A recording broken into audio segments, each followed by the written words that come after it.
Hi viewers, welcome to Beginners Tech Road. So now we are going to discuss about polymorphism. So this is the most important key concept in the object-oriented programming language. So earlier we discussed about the inheritance. So now the polymorphism. So what is polymorphism? If you see, as we discussed, it's like a simple way. If you see, it perform in a wide variety of ways. The object can perform in a wide variety of ways. Nothing but many forms, many ways it can be performed. So how it is, like example, our real life example, if we take, so generally a person behaves different in different situations. Okay. So differently, one person, if you take the same person, he is going to behave different ways in different situations. Example, if you see at home as a parent or spouse, at work as an employee, in shopping as a customer, in a bus or train, if as a travel, if you see, as a passenger. So like that, same person, if you see, his behaves depend on the situation, it changes. This is in a real life example, if you see. Similar way, if you see, even the object also, technically in a programming language, object-oriented programming language. So if you want to make a object, a person as a class, if you define and if you create an instance of that class as an object, if you take that object, so how that object is going to perform different behavior based on the whatever the situations or whatever the requirement, how it behaves. One object, how it behaves multiple ways. So that is what it is going to be, a polymorphism. So we are going to learn about the polymorphism, how we can verify the how in various situations, how it happens, that polymorphism in the object-oriented programming language. So we will look at in a details. So if you see in the polymorphism in C#, it is a two types. So the one, if you say it is a compile time, is nothing but we can say it as a static polymorphism. Okay. So the second one is runtime, nothing but dynamic polymorphism. Even usually the compile time will be saying like the binding also is going to be immediate, and in a runtime it is going to be as a late binding. Okay. So in the compile time polymorphism is nothing but, as is saying, like a compile time polymorphism is nothing but compilers knows which method is going to call at compile time itself. Okay. So as an example, if you take it as a method overloading and operator overloading, these two are the compile time polymorphism. Okay. Earlier we discussed about overloading. In that I just showed about in a constructor, how the constructor can be overloaded. So same way here we are going to discuss about what is the method overloading and what is the operator overloading. So these two, method overloading and operator overloading, these two will be under the compile time polymorphism. Then runtime polymorphism, if you see, it is a method overriding. Yes, the compile runtime polymorphism will happen using the method overriding. So this is the nothing but the, in earlier we discussed about, okay, virtual overriding. Okay. So in inheritance, we discussed about virtual overriding. So that is the main basis for this runtime polymorphism. So the method overriding is going to be a basis for the runtime polymorphism. So this is about the basic details about the polymorphism and the two types of the polymorphism in C#. So the compile and runtime. In compile, method overloading, operator overloading. In runtime, method overriding. So now we will discuss about one by one. First, from compile time polymorphism, we will go about the method overloading. So what is the method overloading? So the method overloading means creating multiple methods in a class with the same names but different signatures. is nothing but the parameters, whatever the parameters.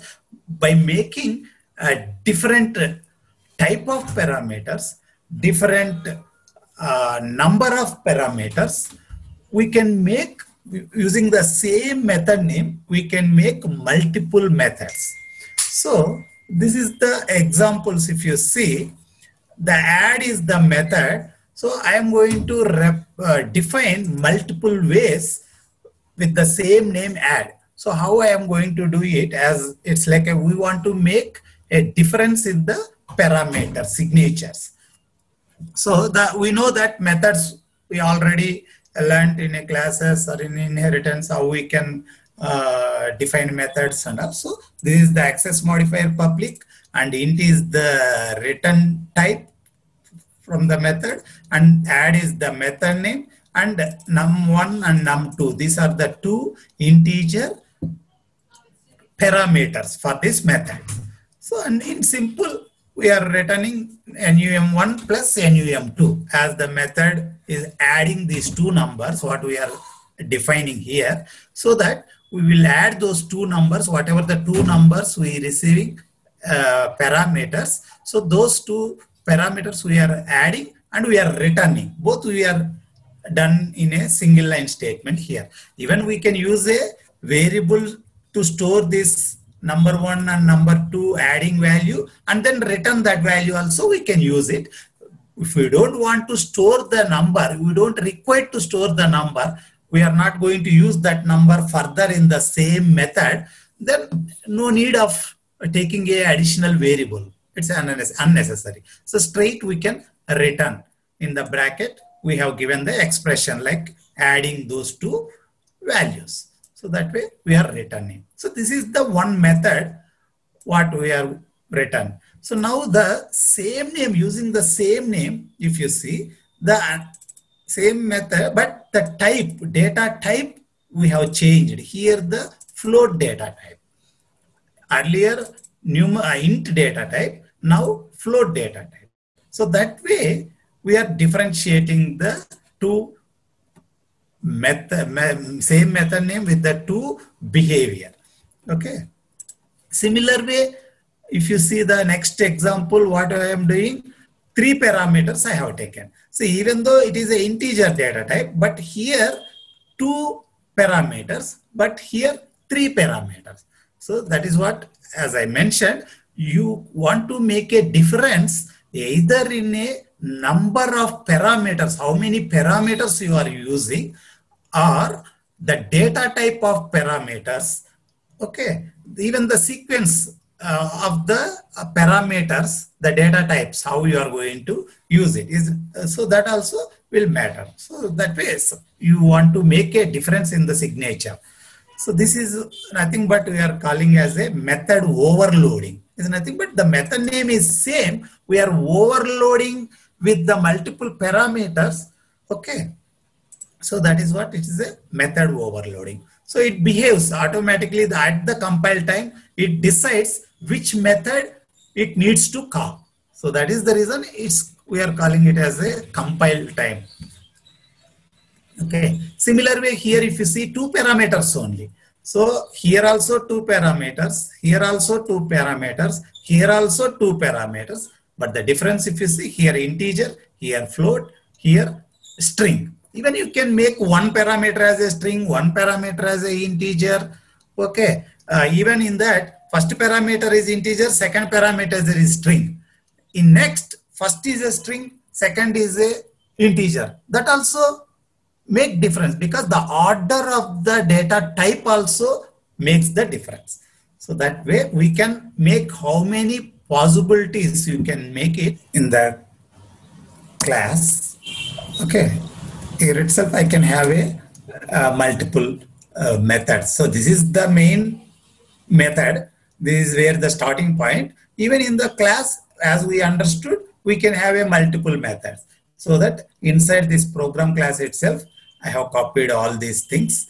Okay. Now, how we can, okay, see now no errors. If you see, it's not showing any error. Just for your understanding, here what I will do, I will take this same as it is.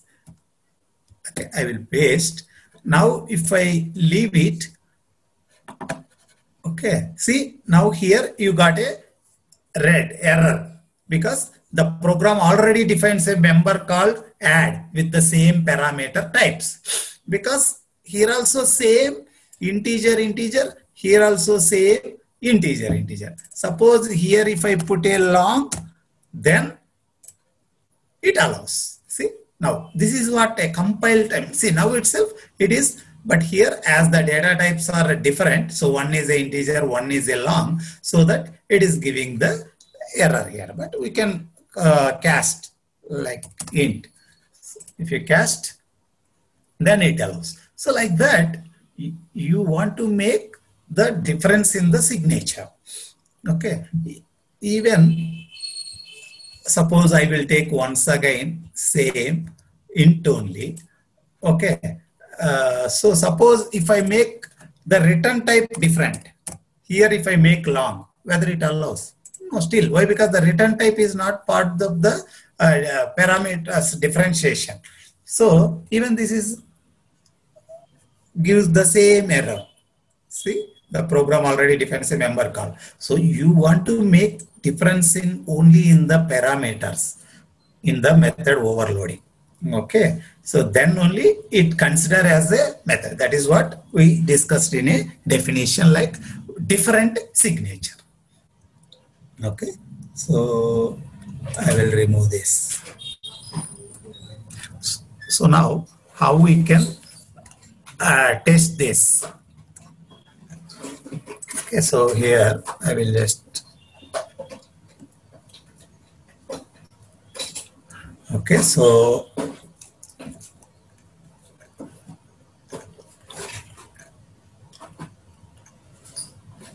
console.write line. Yeah, we have a method. Yeah. We need to have a object creation.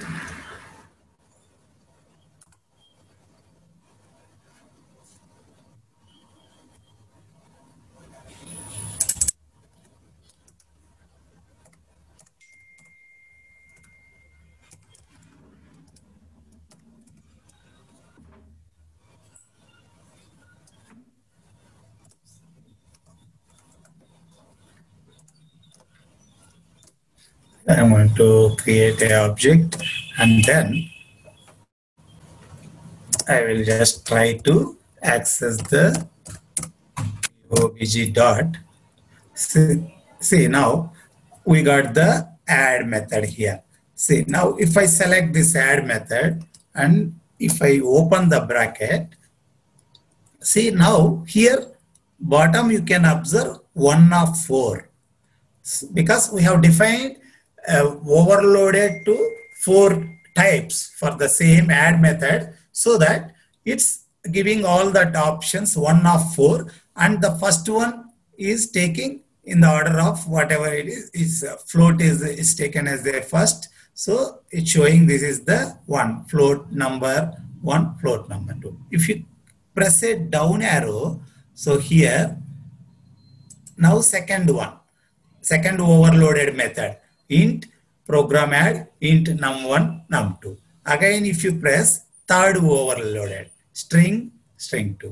So like this, as you defined as a method overloaded, so that when you pick that method, automatically it shows all the overloaded methods it will be showing. So whichever you are going to call, accordingly it will be used that.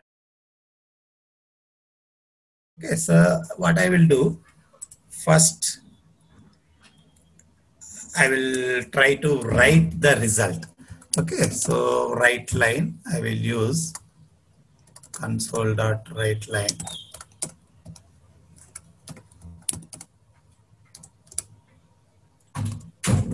And then, so example, I will just try to add 100 and then plus 200. So I will just try to add 100 plus 200. So the result I want to display, so that I will use this format.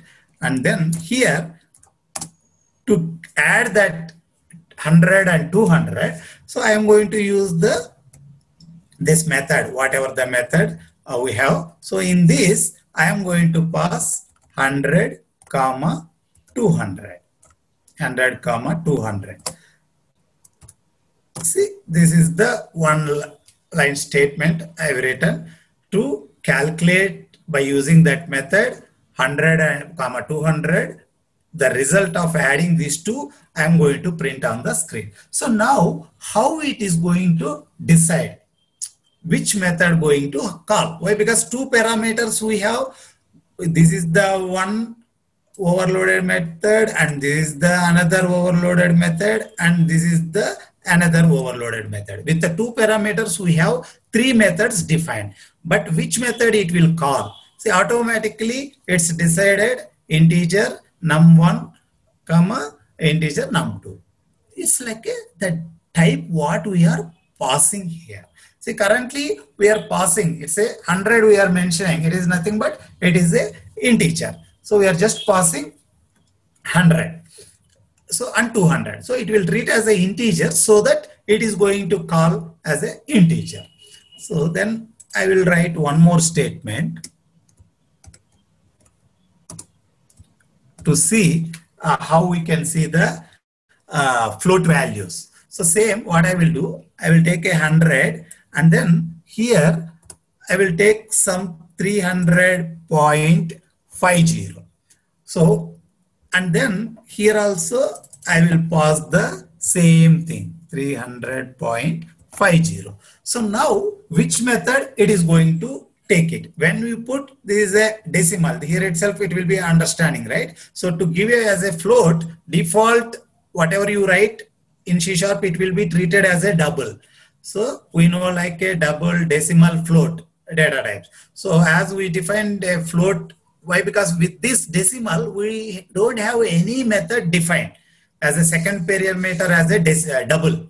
So we define second parameter as a float. So for that we need to give a f here, so that it will understand the value, whatever the constant value you are specifying, it is a float value. So now which method it decides? If you see, this is a float you have given, but this you didn't give anything. So now which one it will take it? So as the second parameter you have given as a float, so now the first parameter it automatically converted, because implicit casting will happen.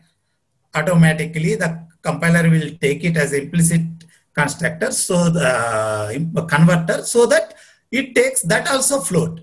So that float, so that it point to the second method, whatever we have defined. So like that, as these are the primitive data types, the implicit wherever happens, so it automatically it happens. If there is no implicit possibilities, then we need to make it a explicit conversion. Otherwise you will get an error.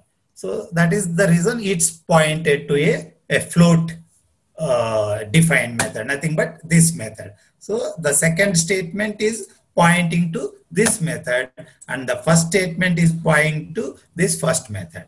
So this way, see how it is automatically the changing. This is what the behavior, you see now the behavior, same object, what we use a program object, the method is same method, but it is doing a different behavior. So this is where the polymorphism is happening. So even I can give like a 100.25, and even if I make here 100.25f, then also it will point to the same second method where float. Okay, so one more. So I will try to check each and every method whatever we define. So now what I will do like a 3 parameters to check: 100 plus 200 plus 300 equal to the value I am going to put it. So here 100 as a first parameter, and then 200 for second parameter, and then 300. See, as soon as we given 3 parameters here, automatically it identified that respective method. So now 300.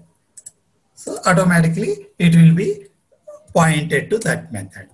Nothing but 3 parameters. This method, it will point to this method. Automatically it will consider that method. When we execute also, it will execute whatever the statements we have written in that method. So now I'm going to try with the last method, what we define. Example, I am going to give like 2 string words. One as a welcome, and another one I will just give to C#. Okay, so these 2 strings, if I add it, what happens? Okay, so I am going to take this. So as these are the string parameters, we need to, the argument when you pass, we need to put in a double quote. And then here in this double quote, I am going to put to C#. So when you add 2 strings, what happens? When you add the strings is nothing but it concatenates. Nothing but welcome to C#. It will show a message like that. So let's see now. So this is how, see, if you see, automatically if you keep cursor here, this is pointed to string parameters. So like that, the polymorphism compile time, it is happening with the method overloading. So now I will execute this and we will see the result.